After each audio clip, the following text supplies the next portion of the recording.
Today we invite a cross-border expert from Hong Kong, Ben, to our Diamond Club. Welcome. So he is the editor-in-chief of Made-in-China.com magazine and has over 15 years of international trade experience. So Ben, could you introduce yourself to our audience? Oh, absolutely. First of all, thank you for the invitation. My name is Ben. As introduced, I am the editor-in-chief of the MIC magazines. Together, I have more than 15 years of experiences, especially very specialized in purchasing. I've been playing different role in purchasing and sourcing, including the part of the supply chain operations, and I also do the contract negotiation and partnership. Long after I've been doing the frontline sourcing and verification process. So in terms of sourcing experience, I believe I'm quite comprehensive. So let's see if I can answer some of your question. I received your list. I review a little bit, so I think we can talk about this. Okay, so thank you, Ben. Since you have been in the field of foreign trade for many years, we have also collected some sourcing questions from the club members. Yes, we will start our Q&A in 3 stages for pre-purchasing, purchasing, and after sales. So you can also give our buyers some sourcing advice while they doing the trade.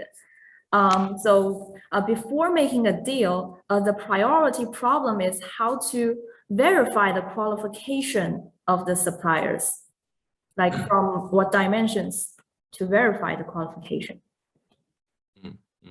Okay, so this is number one question, that is, how do we, well, if I rephrase the question, it's like, how can we trust a supplier that you never meet, or you just meet that supplier online, and how do I know that it's not a scam, and how do I know that it is reliable? There's many ways online that talk about this. I visit some internet blog, and then there's different people talking about almost the same thing, that you need to trust your supplier, you need to pay attention or blah, blah, but there's a whole list, and most of them are doing sourcing service and trying to engage the customer this way.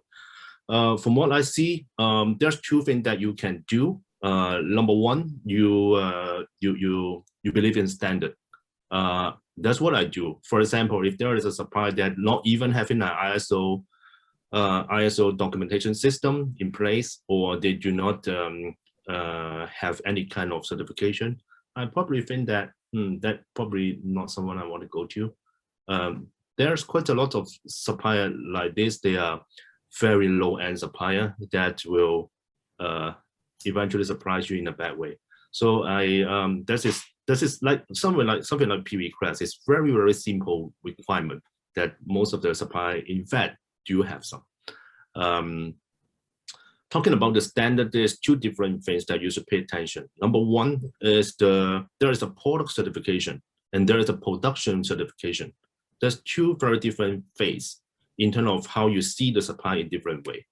They could have a fantastic product certification, but they do not good at all in manufacturing these products. So on one hand, they have good product, they have good design, they have good product innovation, whatever. Okay, they can create the good products, but on the other hand, they may lack of any capability to produce these products continuously and without problems. So let's pay attention. There's 2 kind of different standards in here, and this is usually missing in most of the things I see online. So standard, as I said, is number one. Number 2, I would say I pay attention to who they're serving, who's their customer, basically. I tend to believe that if a supplier have been working with a very reputable customer, they usually have a better understanding of customer requirements, and they are also upgraded by that customer. So from my point of view, I would think there is somebody doing the P request work for me. The bigger company have been already teaching and educating that supplier, so they're in the level that they're able to provide me a good products. So that's what I believe. I would rather spend a little bit more money on someone who is really qualified and being used by bigger company, a reputable company. Problem is that they don't easily tell you, because they have an NDA with their customer, of course, right? So you got to find a way to find out And I think you will have your own way to do this. Okay, thank you. So here comes another question. And some of our buyers want to find the real factories and not the traders. So talking about these questions, would you like to share your opinion about the middlemen? Yeah, I have a lot to talk about this. And I actually write an article on the magazine this release. So just if you have a chance to read our magazine, that you can find my opinions on this. Basically, if I want to go in a very short version of this, number one, you will never able to verify whether he is a middleman or not. He of course tells you that he is a factory, but what if he just take a name card, a business card from a factory and then work as an agent? He's still a middleman, right? So I would say there's really no way you can tell that this is a middleman or not. So my opinion is just give up this question. This really look like an amateurs. And if you want to go more professional, hey, what's the problem with a middleman? He's still serving you. He's still providing value, right? So that's the point that I want to stress. If you don't have a middleman, you probably need a lot more effort to manage your supply, to source your supply. That is a sourcing effort. You may need to pay a salary for a guy who works this way. So what's wrong with a middleman? That is a thing that you need to consider as a buyer. There's a cost here anyway. The cost is not going to anywhere. So you have to pay a middleman or a staff. So it's up to you. Yeah. So I'm not negative to middleman at all. Okay. So speaking of the qualification of the supplier, our Diamond Club member John asked that suppliers often refuse to send the samples. So he would like to know how to solve this issue. Yeah, just pay for it. Just pay Why for not? it. Yeah, just pay for a sample. You should pay for a sample to do a business. That's my point of view. You should. This is your cross to engage a new business opportunity. So hey, don't ask for free sample. This not make sense. Okay, especially the sample. There is a supplier comes to me that the customer asking very, very unreasonable question. They request. I mean, they like to have a sample with thousands of RMB, and does it really make sense for somebody you don't even know him and ask him for such a privilege? I really don't think so. So let's pay a fair cost. What you can do is that you have a supplier to bear part of the cost, but not asking for everything free. He don't know you well, and you don't know them well. It's not the right thing to do. Correct. Yes, and also our Diamond Club member Alex asked us how to optimize the shipping costs. Oh yeah, okay. That's something to do if you have been buying a lot from China. That's something you can do to improve your efficiency in terms of shipping costs. You can hire the logistic company to do the consolidation for you. That normally you can save quite a significant part of cost. That's something we call a point forwarder. Yeah, to be honest, the Chinese manufacturer do not like them.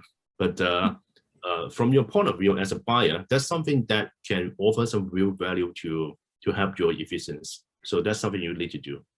But of course, if you are not buying in volume, you just come to China to buy 1 or 2 times, hey, forget about saving money. You're not in such a position yet. So what are the payment methods preferred by the domestic suppliers? Oh, that's an interesting question. Well, if I purely stand from the standpoint of Chinese manufacturer, I think the question is that which payment method the Chinese manufacturer like, right? What do they prefer, right? 支付宝. Alipay, right? Of course, they like to pay by 支付宝, and that's it. Yeah, but then it's not reasonable for you as a buyer, especially if you just buy 1 or 2 times from China to start up such a. I don't even know is it possible for foreigner to make a 支付宝 account. But I mean, yeah. So if we go to talk about international trading, that is a little bit more fair for both sides. I think the old way still worth it, like TT. TT is still the most common way to do payment transfer. I understood that there is some innovative way. I'm not going to say the name, but there are service providers to help pay in China supplier. It's starting. I see this starting. I am still yet to verify whether they are good. I mean, risk-free for both sides. So I think for the time being, TT is still the most common and acceptable one for most people. Okay, so thank you, Ben. And during the transaction, there are also some questions that our club members care about. First of all, regarding the products that have been already paid, but the supplier does not deliver the goods for many days or weeks, how to solve this problem and how to negotiate with supplier in a correct way. Okay. Yeah, that seems to be more and more common nowadays for the fact that the supply is really facing a lot of challenge in terms of the supply chain and shipping capability. What that means is that you see the global shortage of material, especially for the IC. That's on the news already. It's nothing secret and forbidden. So I think a lot of suppliers here is trying to get their material back to their production line to start the delivery, but they're simply not able to do that because the supply chain issue. So you will see more and more supplier tends to delay the delivery without even giving you a reason. For this, the things I would suggest is that look into your supply chain in a further level, not only the first level, but also to go deeper to another level to understand where's the problems and whether you can help to deal with the shortage. For bigger buyer, they might have the capability to really work directly with the second tier supplier and to make sure that the material is sustainable and be able to supply the first tier supplier and make sure delivery is on time. So that's something they can do. If I go to the second question, that how to negotiate with a supplier, that is a generic question about leverage. So leverage is a very important term to any kind of negotiation. I see customer, I see story from both sides, of course. I see customers saying that, okay, yeah, I pay everything to the supplier already. They just disappear. They don't want to talk to me anymore. Come on, that's stupid. There's another thing that the other side of the story is that the supplier get nothing from the buyer or they already started production. They buy all the material and all this the buyer said he don't want the goods anymore. That's also stupid. And why do we do this? You don't take the risk. If you really want that business that much, you are taking a risk and you are gambling. And this is not sourcing. This is not supply chain management. You're not supposed to do that. So I think the best way is that you keep certain money that you don't pay. You pay certain for deposit. Of course, everybody will need that. And after that percentage, and I would really recommend something between 30 to 50, this percentage as a deposit. And then you don't pay until you get your goods or you see your good is ready. So that's where you still have certain leverage to deal with your supply. Otherwise, you pay everything. They can just disappear and you don't even able to find them. Another way to lower a risk is that you hired somebody in China to help you to coordinate with the supplier. That's something you can do, and normally it is proved to be very efficient. You don't have to have a very capable sourcing manager with 15 years of experience. You don't normally do this.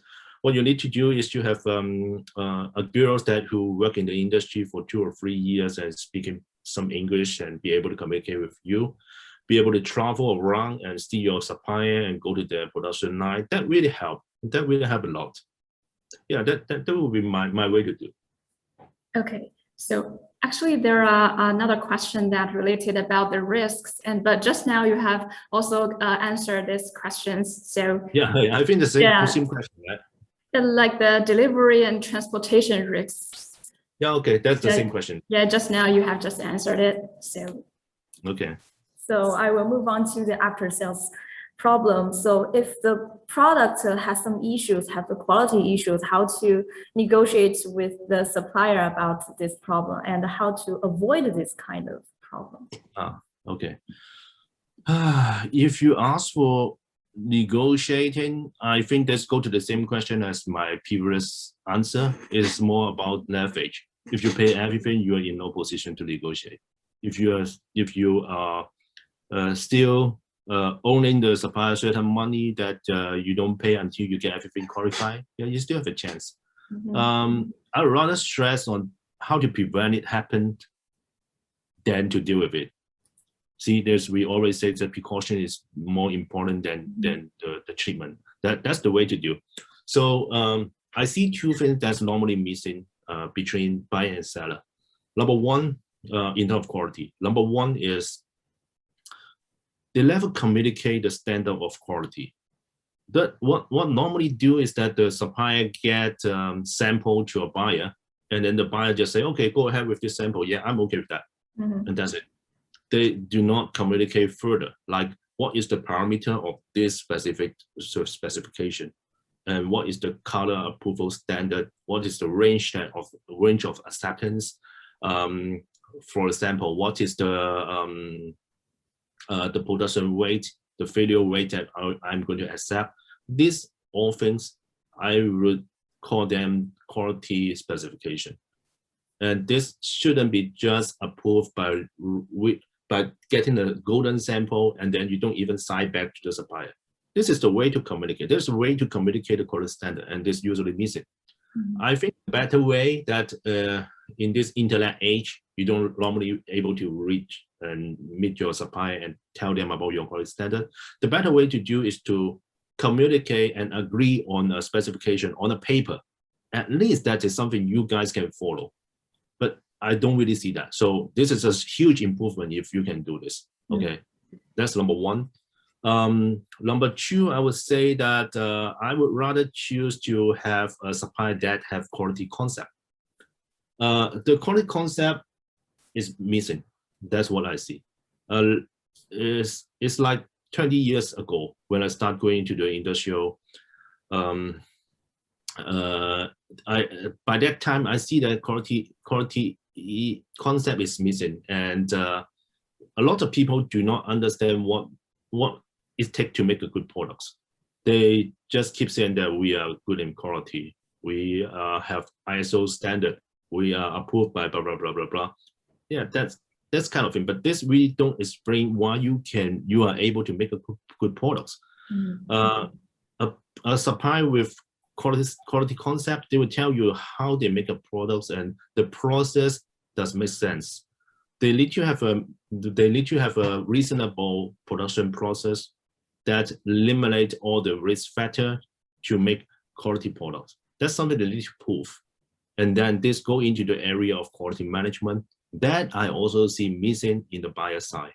So I see this problem as two-side issue. Yeah, there's an education with supplier. There's also education with buyer. So any other issues that our buyers should pay attention to while doing the trade? You want to share some opinions or some suggestions? Yeah, kind of. Nobody is perfect in the world. I think we admire that.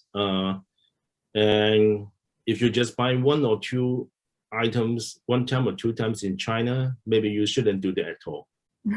If you want to enjoy this privilege from working with a world factory with a lot of buying opportunity, you need to right set up a mindset to take advantage of it.